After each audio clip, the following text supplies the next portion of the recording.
Hi friends, welcome to my channel. இந்த வீடியோவில் என்ன பார்க்க போகிறோம்னா, ஃப்ரெஷ் க்ரீம் இல்லாமல், கண்டென்ஸ்டு மில்க் இல்லாமல், நல்ல க்ரீமினஸோட டேஸ்டியான பட்டர்ஸ்காட்ச் ஐஸ்கிரீம் வீட்டிலே எப்படி கடைகளில் கிடைக்கிற மாதிரி செய்கிறதுங்கிறத பார்க்க போகிறோம் ஃப்ரெண்ட்ஸ். இந்த ஐஸ்கிரீம் செய்ய 1/2 லிட்டர் ஃபுல் ஃபேட் மில்க் இருந்தால் போதும் ஃப்ரெண்ட்ஸ். ரொம்ப க்ரீமியான டேஸ்டியான ஐஸ்கிரீம் வீட்டிலே செஞ்சிடலாம். வாங்க எப்படி செய்கிறதுன்னு பார்க்கலாம். 1/2 லிட்டர் பால் எடுத்து கடாயில் ஊற்றி போட்டிருக்கேன் ஃப்ரெண்ட்ஸ். இது காயட்டும். ஃப்ரீசர்லேருந்து எடுத்ததுனால கொஞ்சம் கட்டி கட்டியாக தெரியுது. அதுலேருந்து ஒரு 50 ml பால் எடுத்து அதில் 2 table spoon cornflour, 1.5 table spoon அளவு G.M.S பவுடர். பாருங்கள், இதுதான் G.M.S பவுடர். இதில் 1.5 டேபிள் ஸ்பூன் அளவு சேர்த்துக்குவோம். G.M.S பவுடர் சேர்த்ததுக்கப்புறம் 1/4 டீஸ்பூன் அளவு C.M.C பவுடர் சேர்க்கணும் ஃப்ரெண்ட்ஸ். பாருங்கள், இது 1 டீஸ்பூன் அளவு, அதில் 1/4 டீஸ்பூன் அளவு தான் C.M.C பவுடர் எடுக்கணும். ரொம்ப சேர்க்கக்கூடாது ஃப்ரெண்ட்ஸ், பார்த்து கவனமாக சேர்த்துக்கங்க. இது எல்லாத்தையும் சேர்த்து நல்லா மிக்ஸ் பண்ணிடலாம். கட்டி இல்லாமல் கரைச்சிக்கிறணும். இந்த G.M.S and C.M.C powder bakery items விற்கிற எல்லா ஷாப்ஸ்லேயுமே ஈஸியாக கிடைக்கிது ஃப்ரெண்ட்ஸ். கேட்டு பாருங்கள், தெரியும். போன டைம் நம்ம ஐஸ்கிரீம் செய்யல ஃப்ரெஷ் க்ரீம் அதில் கொஞ்சமாக சேர்த்துருந்தோம். இந்த ஃப்ரெஷ் க்ரீம் இல்லாமல் எப்படி ஐஸ்கிரீம் செய்கிறதுங்கிறத அடுத்த வீடியோவில் சொல்கிறேன்னு சொல்லியிருந்தேன் ஃப்ரெண்ட்ஸ். நம்ம இப்போ ஃப்ரெஷ் க்ரீமுக்கு பதிலாக 2 டேபிள் ஸ்பூன் பால் பவுடர் சேர்த்துருக்கேன்.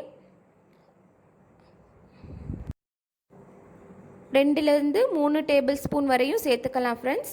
டேஸ்ட்டு நல்லா தான் இருக்கும். அதை சேர்த்து நல்லா மிக்ஸ் பண்ணினதுக்கப்புறம் நம்ம கரைச்சி வச்சுருக்க G.M.S C.M.C பவுடர் மிக்சரை இதில் சேர்த்து நல்லா கைவிடாமல் கிளறிக்கிடுவோம்.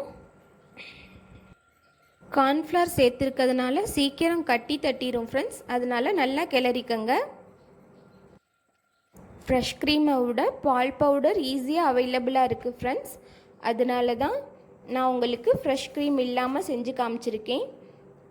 ஃப்ரெஷ் க்ரீம் இல்லாதவங்க பால் பவுடர் சேர்த்து இந்த மாதிரி செஞ்சுக்கலாம். நம்மளோட மிக்சர் இப்போ ரெடி ஆயிருச்சு. போன வீடியோவில் செஞ்ச மாதிரி ஐஸ்கிரீம் பேஸ் நம்மளுக்கு ரெடி ஆயிருச்சு. இதை ஃப்ரிட்ஜில் ஒரு 4 to 6 hours வச்சுருந்து எடுத்துடலாம். இப்போ 4 hours ஆயிருச்சு. இதை ஒரு மிக்சிங் பவுலில் மாற்றிடுவோம்.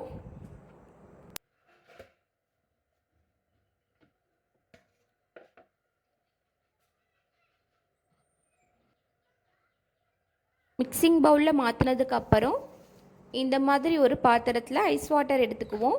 அது மேலே நம்மளோட ஐஸ்கிரீம் பேஸை வச்சு பீட் பண்ண வேண்டியதுதான் ஃப்ரெண்ட்ஸ். போன வீடியோ பார்த்தவங்களுக்கு தெரியும் இது எந்த அளவுக்கு க்ரீமியாக வரும்னு.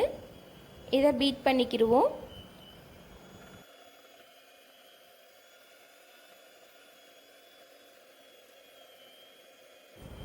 நம்ம பால் காய்ச்சையில் சுகர் சேர்க்கலை ஃப்ரெண்ட்ஸ். அதனால் சுகர் பவுடராக இப்போ சேர்த்துருக்கேன். 1 கப் அளவு சுகர் எடுத்திருக்கேன். அதில் பாதி பாதியாக சேர்த்து பீட் பண்ணிக்கிடுவோம். 100 ml அளவுள்ள கப்பில் 1 கப் சுகர் எடுத்திருக்கேன் ஃப்ரெண்ட்ஸ். உங்களுக்கு எந்தளவு சுகர் தேவையோ அந்தளவு எடுத்துக்கங்க.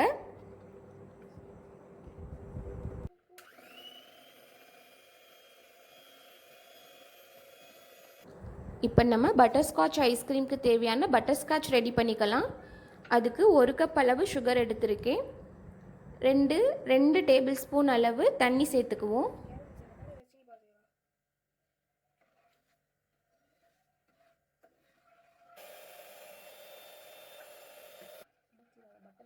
பாருங்கள், இந்த மாதிரி கலர் சேஞ்ச் ஆகி வரையில் நான் கொஞ்சம் நட்ஸ் எடுத்து வச்சுருக்கேன். கொஞ்சம் பாதாம், கொஞ்சம் முந்திரி, கொஞ்சம் வேர்க்கடலை சேர்த்துருக்கேன் ஃப்ரெண்ட்ஸ். வேர்க்கடலை ஃப்ளேவர் பிடிக்காதவங்க சேர்க்க தேவையில்லை. பாதாம் முந்திரி மட்டும் சேர்த்தாலே போதும். இதோட ஒரு 1/2 டேபிள் ஸ்பூன் பட்டர். இது எல்லாத்தையும் சேர்த்து நல்லா மிக்ஸ் பண்ணிடுவோம். அடுப்பு ஆஃப் பண்ணிட்டேன் ஃப்ரெண்ட்ஸ். இந்த கலர் கிடைச்சோன்னே அடுப்பு ஆஃப் பண்ணிடணும். இல்லைன்னா ரொம்ப கலர் சேஞ்ச் ஆகிருச்சுன்னா கசந்து போயிடும். இதை மட்டும் கவனமாக பார்த்து செய்யுங்க. இப்போ ஒரு எண்ணெய் தடவின பிளேட்டில் இதை ட்ரான்ஸ்ஃபர் பண்ணிடலாம். இது ஒரு 10 நிமிஷம் அப்படியே செட் ஆயிடுச்சுன்னா அதுக்கப்புறம் நம்ம பட்டர்ஸ்காட்ச் ரெடி பண்ணிக்கலாம். இப்போ பாருங்கள், இந்த மிக்சரில் கொஞ்சமாக வெனிலா எசன்ஸ் சேர்க்குறேன். பட்டர்ஸ்காட்ச் எசன்ஸ் இருக்கவங்க அதை சேர்த்துக்கங்க ஃப்ரெண்ட்ஸ். எனக்கு இங்கே கிடைக்கல பட்டர்ஸ்காட்ச் எசன்ஸ், அதனால வெனிலா எசன்ஸ் சேர்த்துக்கிறேன். பாருங்கள், இந்தளவுக்கு பீட் பண்ணியாச்சு, நல்ல க்ரீமியாக வந்துருச்சு பாருங்கள் ஃப்ரெண்ட்ஸ். இப்போ இதோட கொஞ்சமாக ஒரு ஆரஞ்சு கலர் ஃபுட் கலர் சேர்க்குறேன். ஏன்னா பட்டர்ஸ்காட்ச் ஐஸ்கிரீம் லைட் எல்லோ கலரில் தான் இருக்கும், அதுக்காக. இது வேண்டாம்னா நீங்கள் ஸ்கிப் பண்ணிடுங்க. இப்போ நம்ம பட்டர்ஸ்காட்ச் செட் ஆயிடுச்சு. இதை குட்டி குட்டி பீசஸாக கட் பண்ணி மிக்ஸி ஜாரில் போட்டு நான் பொடிச்சு எடுத்து வச்சுட்டேன் ஃப்ரெண்ட்ஸ்.